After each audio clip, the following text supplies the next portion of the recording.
வணக்கம். வேந்தரின் இளங்கதிர் காலை செய்திகளுக்காக ரேவதி. ஆர்த்தி. முதலில் தலைப்புச் செய்திகள். ஜல்லிக்கட்டு குறித்து சாதகமான பதில் வரவில்லை, முதல்வர் பன்னீர்செல்வம் அதிருப்தி.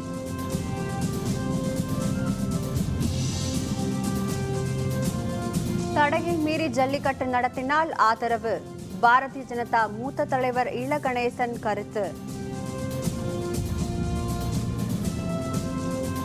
ராணுவ வீரர்களுக்கு வழங்கப்படும் உணவின் தரம் கண்காணிக்கப்படும் என பாதுகாப்பு அமைச்சர் உறுதி. சென்னையில் போகி திருநாள் கொண்டாட்டம், பழைய பொருட்களை தீயிட்டு எரித்ததால் நகரில் புகை மூட்டம். டாடா சன்ஸ் நிறுவன புதிய தலைவர், பார்சி அல்லாத முதல் தமிழர் நியமனம். ஜல்லிக்கட்டு தொடர்பாக நம்பிக்கையுடன் இருந்ததாகவும் சாதகமான பதில் வரவில்லை என முதல்வர் பன்னீர்செல்வம் தெரிவித்துள்ளார். ஆந்திராவிலிருந்து நேற்றிரவு சென்னை திரும்பிய போது விமான நிலையத்தில் செய்தியாளர்களுடன் பேசிய அவர், சென்னையின் குடிநீர் தேவையை நிறைவேற்றுவதற்காக கூடுதலாக நீரை திறந்து விடுமாறு ஆந்திர முதல்வரை நேரில் சந்தித்து வலியுறுத்தியதாக கூறினார். அதற்கு ஆந்திர முதல்வர் சந்திரபாபு நாயுடுவும் தமிழகத்தின் கோரிக்கையை பரிசீலிக்க ஒப்புக்கொண்டதாகவும், கிருஷ்ணா நதிநீர் திட்டத்தில் கூடுதலாக தண்ணீரை திறந்து விடுவது தொடர்பாக சாதகமான பதிலை தெரிவித்திருப்பதாகவும் முதல்வர் பன்னீர்செல்வம் குறிப்பிட்டார். கிருஷ்ணா நதிநீர் திட்டத்தின் மூலமாக நமக்கு கிடைக்க வேண்டிய நீரை திறந்து விட்டிருக்கிறார்கள்.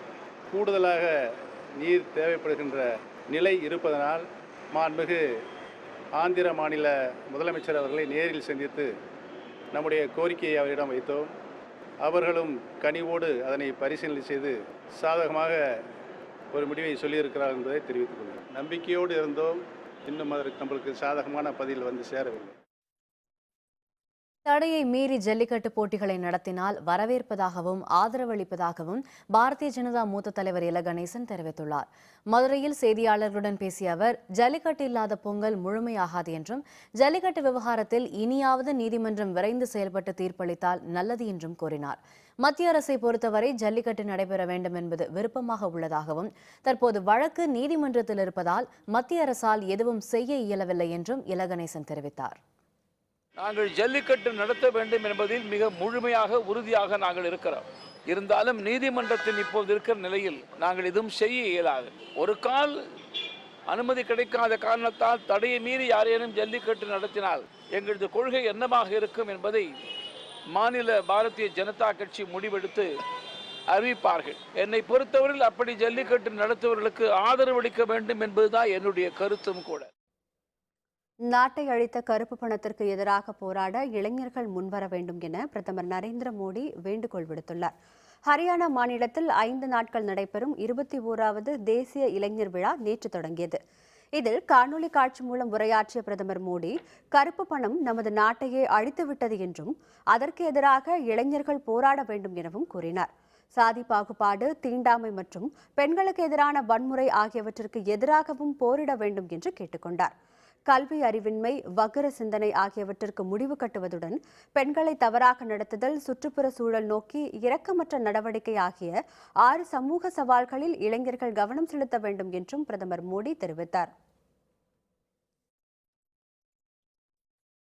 கன்னியாகுமரி மாவட்டம் விவேகானந்தர் கேந்திரா வளாகத்தில் நிறுவப்பட்டுள்ள பாரத மாதா சிலை, அனுமன் சிலை, ராமாயண காட்சிகளை சித்தரிக்கும் ஓவியங்களை காணொலி காட்சி மூலம் திறந்து வைத்த பிரதமர் மோடி அவற்றை நாட்டுக்கு அர்ப்பணித்தார்.